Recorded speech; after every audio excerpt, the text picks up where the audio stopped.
And I like the story of Yvonne Ridley when she became Muslim, when she was in Afghanistan, the British reporter. And obviously she had a lot of misconceptions about Islam. And when she was caught as a prisoner of war at the beginning of the war in Afghanistan, when the Taliban put her into jail, she's thinking obviously the worst. These guys, these big beards and this. So at the end they said, we're going to let you go. But we're going to let you go under one condition. And she said, what is this? That you read? They said, you read the Quran. And because what they looked into, they found she wasn't a spy or anything. She was a regular reporter. They said, we'll let you go. But the condition is that you read the Quran. So she said, subhanAllah, when she came back to England, and she said, I've always been a person of my word. So I'm going to read the Quran as I promised them. And the first thing she said I want to read was about women's rights. So she goes to the index, you know, the woman that she's to be kept into a dungeon. She's supposed to be chained into her house. She's supposed to walk 5 steps behind her husband. This is what she's thinking she's going to find, these type of things. So she found the contrary, and she found how Islam focused on the women, and it changed her views. And this is what guided her to Islam, subhanAllah. There were many things in the Quran which really took my breath away, not least the treatment of women. And the Quran makes it crystal clear that women are equal in spirituality, worth, and education. But it wasn't a rushed decision I made. I embraced Islam more than about 2 years after the Taliban experience. People say again, you know, oh, she took on the faith of her captors. It wasn't like that at all. You see, for over 1,200 years, Muslim women had it much better than their Western counterparts in terms of rights. Much better.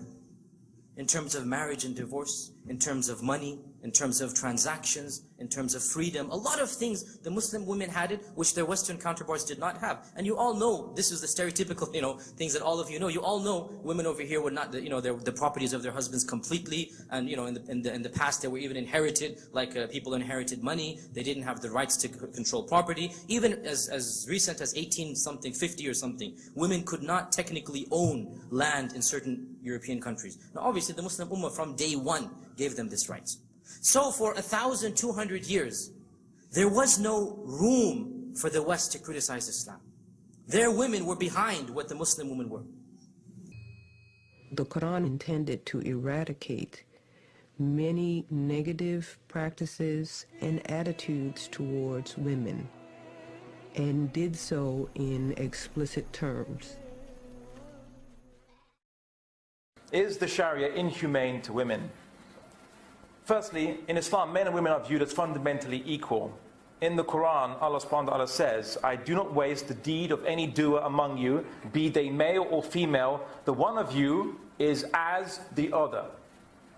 Secondly, as individuals, Islam gave women the right to own property when they had no right. And it was only recently, I think, within the last century, that women in this country had the right to own property. The second thing, women have the right to keep her property after marriage and not give the husband any of it. They have the right to be given a marriage gift, usually a considerable sum of money in some cases, and if divorced, they have to receive alimony. Women have the right to vote. The Prophet Muhammad requested the Pledge of Allegiance for his leadership from women and was not only satisfied to receive it from men. Women have the right to work and own a business. The Prophet's wife, Khadija radiallahu anha, was a successful businesswoman. Over 1,400 years ago, it was ordered that women be educated. It was ordered that all members of society be educated. And a prisoner of war could gain their freedom by teaching a Muslim to read and write. That's all that was necessary. This is how important education was considered. Are Muslim women allowed to go and seek Islamic knowledge?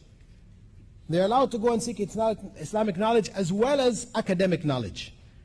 We know that almost a quarter of the religion, Islamic law, was conveyed to us by Aisha, the third wife of the Prophet Muhammad ﷺ. She was the fourth most prolific narrator of hadiths. Many studied under her, and there were many of those who taught, leading scholars, Imam Malik and others. Their teachers were women. So this is history, Islamic history. A woman cannot be married without her consent. under any circumstances. The woman has the right to choose who she wants to get married to. She cannot be forced, nor can she be compelled to get married to a person who is not compatible with her, a man who she is not attracted by, even if the people try to force her. If you are a woman who's watching this program and your culture is one that says you have to obey your mother or your father or the elders from your community, and you think that that's the religion, I'm telling you right now that there was on a number of examples and occasions during the time of Rasulullah when people were trying to force their daughters to marry someone else, to marry someone. And that lady would go to Rasulullah and say, Ya Messenger of Allah, they're trying to force me to marry my cousin or force me to marry this person. The Prophet ﷺ would say to that girl, no, you have a right to marry the person who you want to marry. Similar to that is, she can initiate the divorce in Al-Islam. There's a religion in Catholicism, for an example, that the people believe once a person is married, you cannot rent asunder what Allah put together. So you are married for life. But the person could have made a mistake. He chose the wrong person to marry. In Al-Islam, the woman can initiate the divorce. If her husband is a drunkard, if her husband is an abusive husband, if her husband is not productive, he doesn't maintain her, he doesn't provide for her, he doesn't protect her, she has a right to go to the Islamic judge and to seek what is known as a khula, and that is when the woman initiates the divorce. Islam put that right in her hand. The Quran says, and among his signs is this, that he created for you wives from amongst yourselves, that ye may find repose in them. And he has put between you affection and mercy. Verily, in that are indeed signs for people who reflect. So the basis for marriage is affection and mercy. In a hadith, the Prophet Muhammad ﷺ ordered men, not one of you should fall upon his wife like an animal.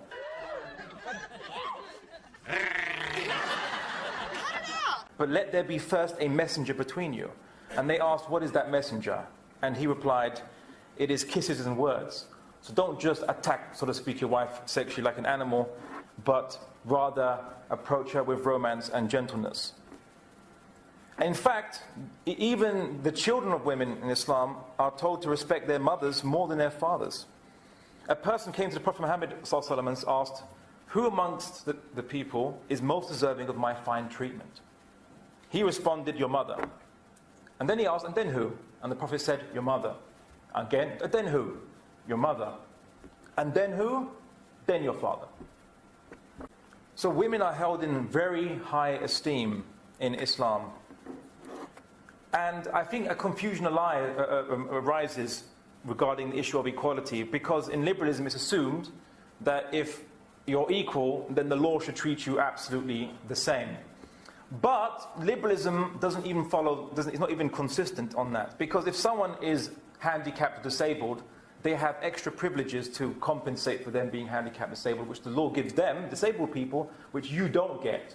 So the law treats people who are different differently, even in liberalism. Yet when Islam does so, it is reviled as being unequal and rendering women as second-class citizens.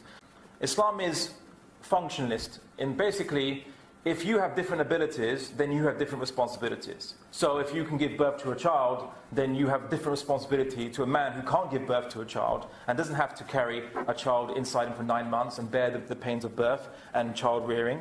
So Islam recognizes that the difference between men and women, I know it sounds obvious, but it is the case. And the basic social unit in Islam is the family. In liberalism, it's the individual. And herein lies the problem. And in communism, it's society. Society is just one whole. But we're not discussing communism here today. In Islam, the basic reproductive unit and first support mechanism is the family. Individuals are born into a family, not the other way around. If society doesn't help you, your family will. Therefore, the family has to be the bedrock of society. So the family structure is organized like this. Men, who nature has made physically stronger, taller and bigger, are the maintainers and protectors of women. In the Quran it says, and women shall have rights similar to the rights against them according to what is equitable.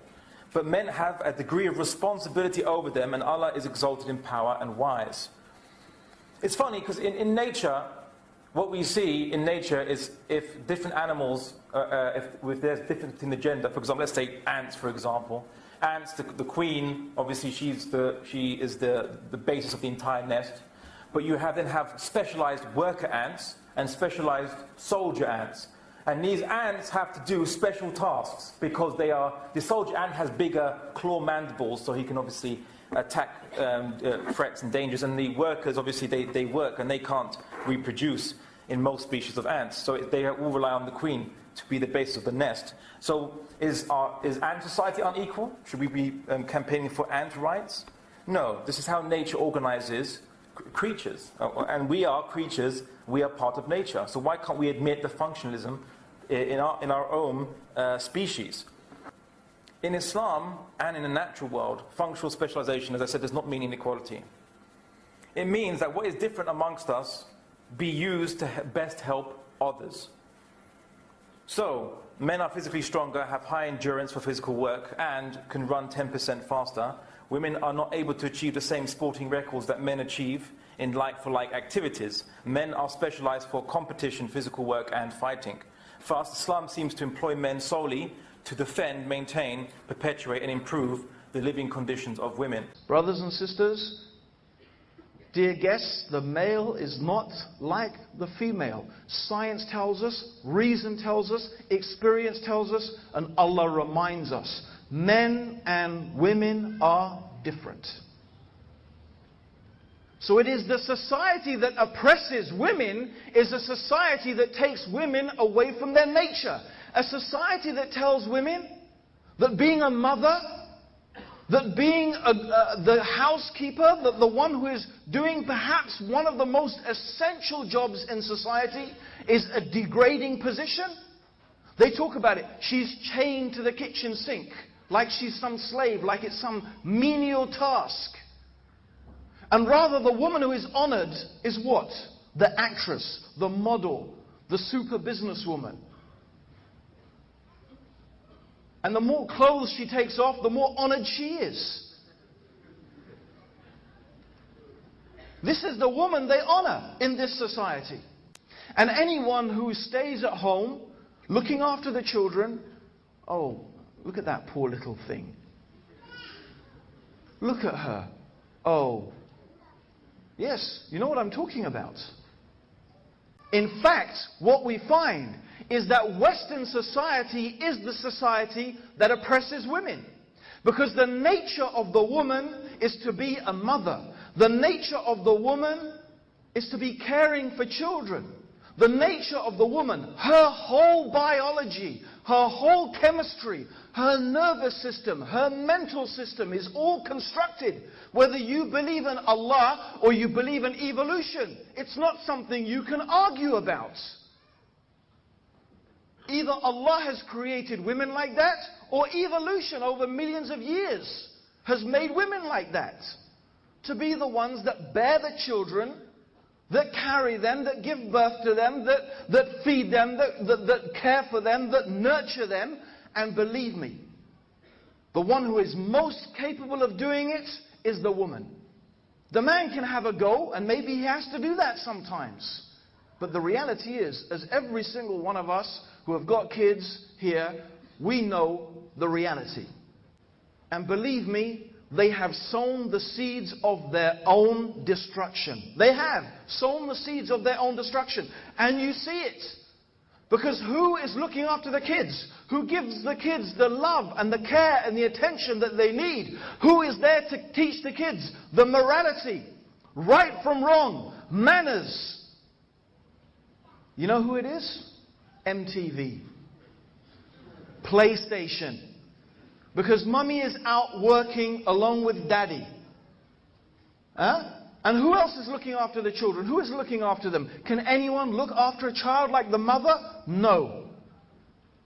And so you find children coming with no morals, no concept of right and wrong, violence, sex, drugs, music, fantasy is the norm for them. That is the norm for them. And love, they haven't found love in the home. So what do? They join gangs. That's what they do. They join gangs. They look for it somewhere. If they can't find it in the home, they'll try to find somewhere to belong. It's happening in America. It happens in England. I'm sure it happens here in Australia. Kids on the street doing all sorts of things. Why? Because there was no one who nurtured them. They are sowing the seeds of their own destruction. They have already done it. And now they are reaping the evil rewards of their evil philosophy and their injustice and their tyranny. And they blame us, and they point the finger at us. They point the finger at Islam. Now we say we don't give women their rights. Wallahi, you cannot find women anywhere in the world who are more spoiled than Muslim women. Because Muslim women in Islam, they don't have to work. They don't have to work. I'm not saying they can't work. If they want to work, it's an agreement between the husband and the wife, that's something else. But they do not have to work.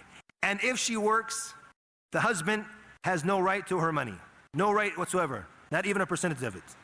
So now if she works, for example, if she's a doctor and he's an engineer, for example, and she makes 50,000 dirhams a month and he makes 10,000 dirhams, he cannot have 1 dirham of her money.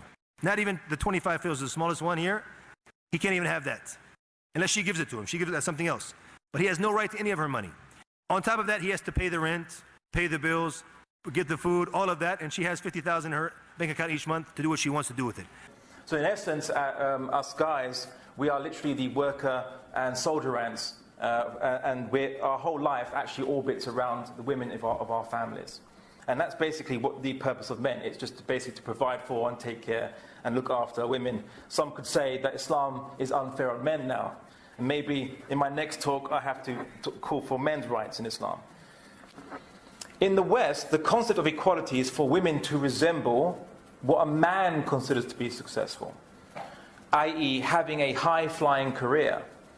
So basically, in American society, we're expected to have 2 jobs. We're expected to work in the workforce like a man, and we're expected to have a home life with children and take care of a husband and all that. And I think the real misconception here is they think that this feminism is liberating when it's really not. It's oppressive. The reality of it, the reasons for their promoting this feminism, as I said, is much more mundane. It's actually mostly to do with economics.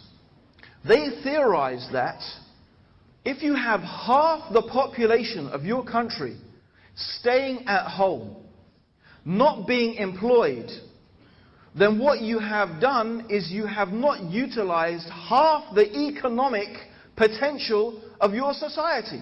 In other words, if the only ones who are working are men, then men are the ones who work, men are the ones who control the money, and men are the ones who essentially will spend the money.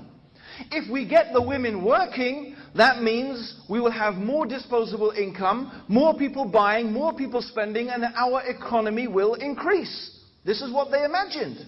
I sold all my stock for $300,000. That's all I owe. I sold my apartment in New York. I'm using rough figures. And I had $100,000 from about money, Dick. It's about money! It's about money, Dick! It's about money! Dick! Money! And it seems to make some sort of sense, doesn't it? If we look at the origins of this, it started in the First World War. In the First World War, when lots of men were going out and getting slaughtered in their millions, in the battlefields in France, and also in the Second World War, the women were forced to go to the factories to produce munitions. And then they got a taste of liberation. And once they got a taste of liberation, as they called it, and they started having their own incomes, they didn't want to go back to the old ways of being chained to the kitchen sink, as they called it. And it seemed that for a time it was working. Wealth increased, expenditure increased, the economy went forward. But now, amazingly, economists have come across a new reality that they've only just woken up to quite recently. This is quite interesting. They've realized that once a certain percentage of your population reaches over 65, and in fact it's around 30%. So, if 30% of your population is over 65 years old, what they discovered is the economy of your country becomes not viable anymore. In other words, the economy won't work. Why? Because the money you need to spend to care for the over 65s is more than the money that those people who are earning and working can generate. And it's nothing to do with they care about old people. Now they want to introduce new laws to let people work till they're 75. It's nothing to do with their caring about old people. They've started to realize that they're getting an increasing aging population and they're not going to be able to sustain the economy. And now, having told women that you should leave the home, liberate yourself from your husband, liberate yourself from that kitchen sink. What do you want to have kids for anyway? Waste your time with that. Go out and earn some money. Now they're trying to get them to get back in the home, back to the kitchen sink and having babies again. Because there's not enough young people in society. And of course, what is this proving is the complete nonsense of those people who try to live their lives according to the feeble opinions and ideologies imagined in the minds of human beings. And when they abandon the perfect guidance of Allah, they will only end up destroying themselves. The one who created us in the first place, we call him Allah, you might call him God. The point is, he's the creator and the sustainer of the universe. He, more than anyone else, should know what he created. And he should be the one responsible to tell us how to deal with his creation. It is from the one who created the universe. Islam is from Allah. It is from God. It is from the Creator. And He knows us better than we know ourselves. He is closer to us in His knowledge than our jugular vein. He is intimate in His knowledge with every single detail of our existence. Allah, He is Al-Latif. He is the one who is aware of every single subtlety. To the average Westerner, the traditional head covering worn by Muslim women, the hijab, has become a symbol of oppression.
We need to settle the hijab or the veil issue. A lot of people of other faiths question the covering of the head. You know, when Muslim women wear the hijab, so we try to find out about it, straight from the source. For many Muslim women, dressing modestly is an act of worship which stems from a clear understanding that the Quran is the unchanged and unaltered word of God. For them, choosing to dress differently is not an issue of patriarchy, because in Islam, God is neither male nor female. In Islam, the concept of God is gender neutral. Allah created genders but is not gendered. And I think that's important. Therefore, there's not an issue of favoring one or the other gender. Say to the believing men that they should lower their gaze and guard their modesty. That is purer for them. and God is well aware of what they do. And as you get older, there's more other misconceptions. I mean, especially with today's society and the way it is. People constantly come up to me and they say, does your husband make you wear it? Does your dad make you wear it? Do the men in the family make you wear it? And of course, in a way, it's always talking about oppression. They think that the men force women to wear that kind of hijab. But in reality, it's not at all that way. And unfortunately, our society isn't educated enough, and we have to educate them. With the help of Allah, I may be able to inform people about Islam. It's also important for me to let others know that I was not forced into this religion. I really want to share this with the people. I really hope I will make a difference in France. There's a question that just came back to my mind that I think is important. I just would like to ask you, not from a personal point of view, but because probably a lot of people are thinking it very loud.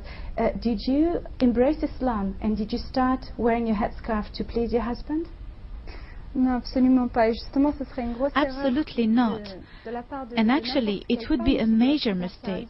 Everyone should embrace Islam and be convinced in their heart. And they should do this to actually seek the acceptance of the Creator, not to get the praises of the husband or the people. What motivated me was when I had gone back to study the Quran, I found that it was a direct command from Allah, from God. And that's why I wear hijab. For Muslims, who has the right to tell us? Who has the right to tell me what to do? The answer is very clear. The one who created me, Allah. The only one who has the authority to legislate is Allah subhanahu wa ta'ala. And He has complete right to tell me what to do and what not to do. That is the essence of Islam. Islam means what? Submission. A Muslim is one who submits. Submits to what? To the law of Allah subhanahu wa ta'ala. By definition, a Muslim gives up his rights. He says, oh Allah, you created me, you know what's best. You tell me what to do. By definition. The hijab is not to oppress the woman. Actually, Allah subhanahu wa ta'ala mentioned the wisdom behind the hijab. Not everything Allah mentioned the wisdom behind why we should do it. But Allah mentioned the wisdom behind the hijab. And Allah said to the believing women to put this garment over themselves, the khimar over themselves, to dress in this way. And Allah gave two reasons for that. The first reason is that so the people may know and recognize them to be believing Muslim women. And the second reason is that they may go unmolested. So the first reason is, it is a type of uniform. It is a type of means of recognition. Because the way you dress makes a statement about yourself. It's a fact. This is the practical application of what I'm talking about. Like a guy be out, just having a lot of guys, you be out at a club, bar, right? He's kicking with your boys, and a girl walks by, and man, she looks good. She looks good. Not good in that classical way. I mean, you know, I'm talking good like she got half her ass hanging out her skirt. Her titties are all mashed together, popping out the top of her turtleneck and shit.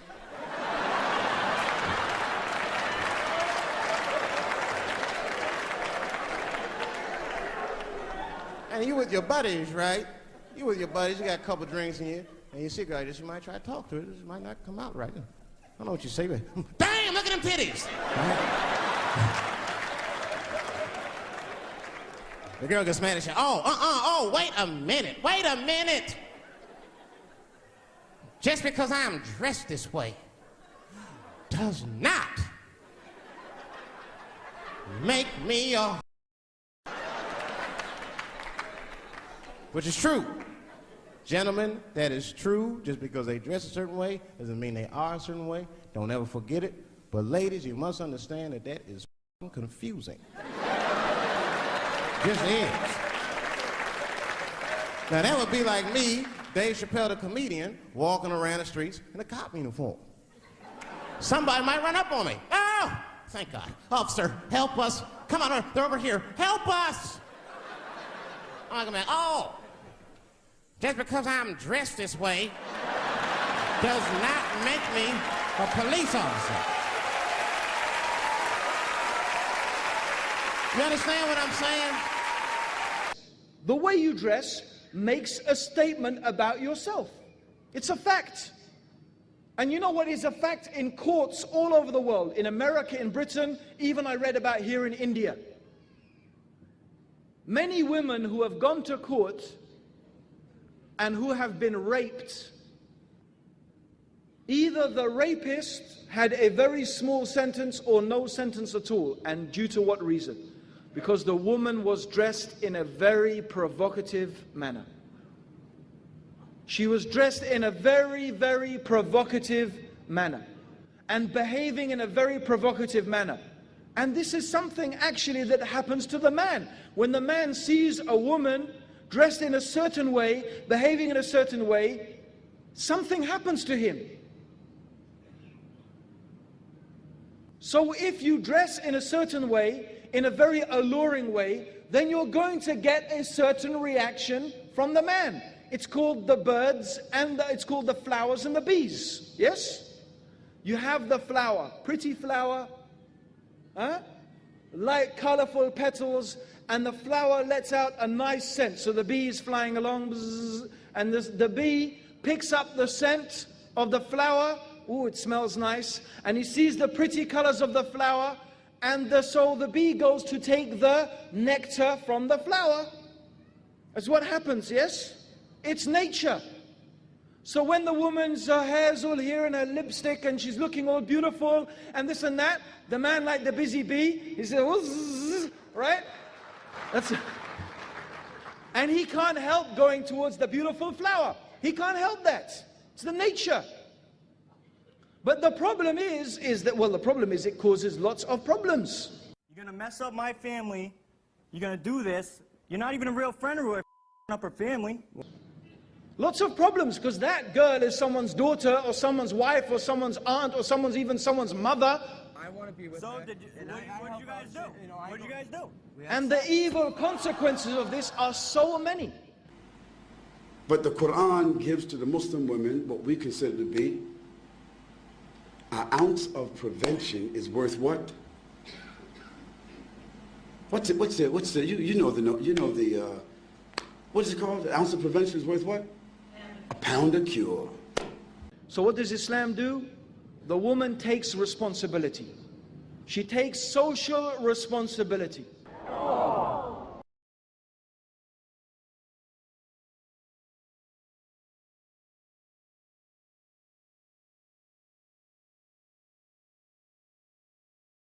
The duty to behave and dress modestly has been ordained for both genders by the Quran. A man, for example, who sees fit to wear very revealing clothing, to flirt with women, to ogle at women, is doing something wrong, just as a woman who does the same is doing something wrong. She cuts the doors to this evil by covering her beauty. Her beauty is for her husband. So just like any one of you, if I asked you, what's your PIN number? You wouldn't tell me. If I came to visit you in your house, you wouldn't have your certificates of deposit in front of me. You wouldn't have your jewels in front of me. You wouldn't have your stack of money or your savings in front of me, distributed just because I'm a friend and everything should be transparent. No, you have those valuables in a place that is safe. Might be a bank, might be a safety deposit box. Well, that's just money. That's just tangible things. So don't blame us and don't blame God if he tells us that our mothers and our wives and our daughters, that they should be covered and in a safe place. My dear sister, you are a diamond. Women are very respected in Islam. I love wearing hijab. I feel special. I feel protected. I feel like I don't have to be showing off everything to everybody, and it helps me to be kind of private. They tell her, girl, don't you know this is the West and you are free? You don't need to be oppressed, ashamed of your femininity. She just shakes her head and she speaks so assuredly. Before I was a Muslim, you know, I had a red Mohican, I was like into short skirts, I was walking about thinking, yeah, you know, I'm liberated, but I realized men just didn't have no respect for me. The way that women dress now, and they say it's their freedom and this and that, you know, to wear, you know, very revealing clothing and stuff, basically what they don't understand is when they wear something like that and they walk out of their house, they become an object to every man that looks at them, and some women too. So they really don't understand that whenever, you know, you think you're becoming free, but really you're just becoming an object when you walk out of the house like that. Well, girls are learning from something like this that they're seeing, they're inundated with from all aspects of media, not just television, that this is acceptable behavior for girls. This is what will make boys, you'll get attention from boys, because teen girls are at a volatile stage where they're looking for acceptance and fitting in, so they're being told that these behaviors are acceptable. What impact does that have on young girls watching? I mean, do they get it? They pick up on this? Oh, of course. From what the CDC released is that America has the highest teen pregnancy rate of any of the industrialized world, as well as the highest STD rate in teens. So that alone shows that there's definitely, it's had an effect. But things also like low self-esteem, because girls are believing that their value is based on their exterior, being thin, being pretty, being sexy. And so girls are definitely being affected emotionally, mentally. They say, oh poor girl, you're so beautiful, you know. It's a shame that you cover up your beauty so. She just smiles and graciously responds reassuringly.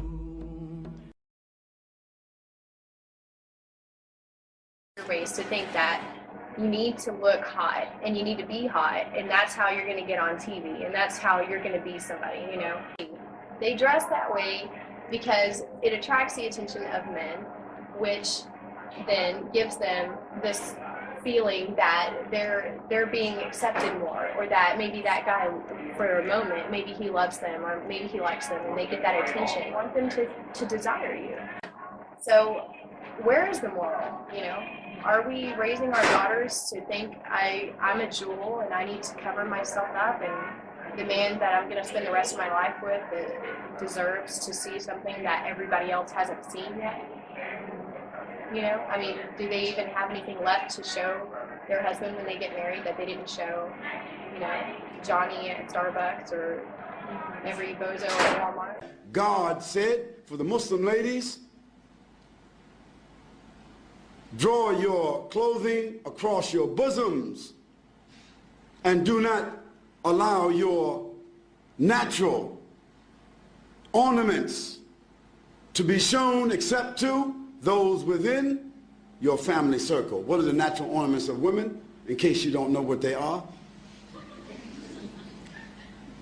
Their breasts, their shapes that happen to be different than that of men, their hair, those adornments should be covered. Like when I walked in, people knew this is a religious girl. She doesn't dress for us, she dresses for God. You know, she covers her body. And that's the best feeling. It feels like you took away anyone's right to look at you in a disrespectful way. Nobody can look at you like that. Nobody can think you're some piece of meat, you know. She covers her beauty. And also when people see her, they say, no, this is not a woman who is interested in hanky-panky. This is not a woman who's saying, come over here, talk to me, don't I look beautiful, maybe we can go out tonight. No, because she's dressed, she's covered herself in loose clothes. She's covered her hair. She's covered her face, her hands maybe even. And it makes a very clear statement. I am not interested in these things. I am a Muslim woman. I am a believer. I am for my husband, and my obedience is to Allah.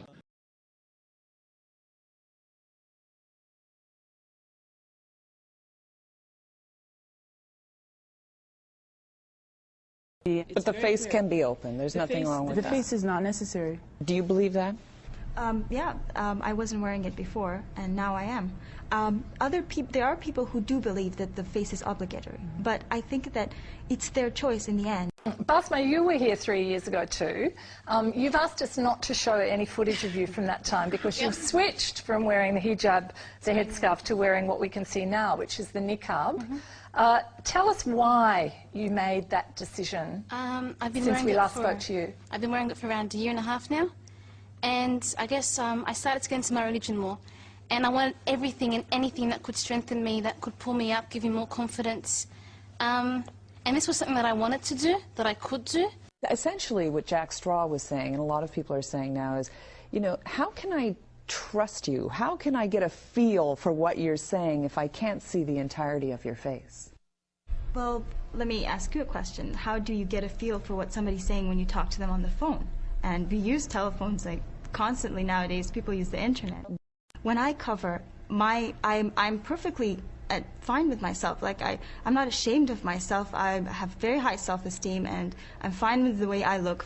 I'm fine with my body, and I just think that if I'm fine with it, then everybody else shouldn't feel badly towards me. I understand your concern, and I'm very, you know, I thank you for your concern if anybody is concerned, but I'm fine. You see, brothers and sisters, when you see these women all dressed beautifully with everything and their hair everywhere and everything, and she says, but I don't know why the man, he doesn't respect me for my mind. Because sister, you know, lady, we're too busy looking at everything else to think about your mind. That's why we can't think about your mind. But when you cover up, the woman forces us to treat her as a human being and to see what she has to say, not what she has to look like. Islam has come to lift the status and position of the woman. She is not a commodity. She's not a product. That every time they want to sell something, they will get a woman to present it. How many times do we turn on the TV or drive past a billboard where a half-naked woman is being used to sell spaghetti or toothbrushes or carpet or whatever? In the city of Durban, there is a firm called Lucian Motors. They sell second-hand trucks. You know, lorries, trucks. We call them trucks here too? Trucks, we call them trucks. And on the trucks that they advertise, there's a woman in the bikini on top of the truck. Then G-Knots, they sell farm implements. And on the tractors that they advertise, there's a woman in the bikini on top of the tractor. I'm asking these Westerners, I say, what has a woman in the bikini got to do with a second-hand truck or with a tractor? Except the man. You see, the woman is being dangled, so you'll read the advert. But I am forced to read this advert. In my newspaper, I see a BMW motor car. And with a woman in the skimpiest of bikini, what you call the tanga, you know, the G-string. She's standing in front of the motor car, and it's written at the bottom, test drive her now.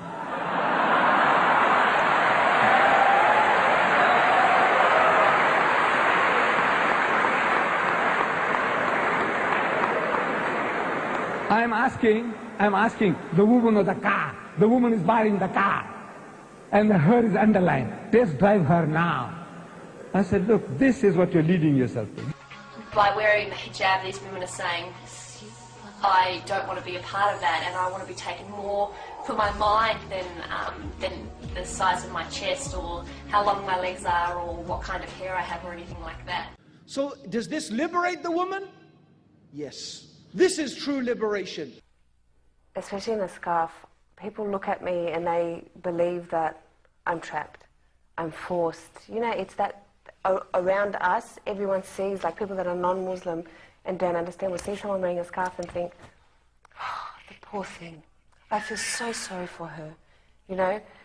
But they don't realize that this is freedom. This is the most freedom to me. This is freedom to protect myself, freedom to protect my modesty, and I believe I have freedom in a way I've never had before. And I've only realized that since I became a Muslim. And when I started wearing the hijab, men started treating me differently. Now they're treating me with respect, even Western men treating me with respect. They don't look at me like that anymore. They treat me with respect, like I'm a proper woman. Not just something to be stared at. My worth is more than what I look like now. My worth is in my personality and my heart. It's not what clothes I wear. It's not what colour my hair is. It's for me. And that is huge freedom. People say that Islam is oppressing because it forces women to cover up. It doesn't. It gives you back your freedom. It gives you back your life, and it gives you back your worth. And that's completely what I found in Islam. This is making the woman really what she is. A human being, a mother, a good wife, an honest, chaste person, not just some object for the gratification of the male sex. No. Islam gives women their true humanity. Islam gives women their true nature. And as we found yesterday and we find again today, that Islam truly is the way of life to bring true peace and true happiness to the individual and to the society. Allahumma salli ala Muhammadin wa ala alihi wa sahbihi wa sallam.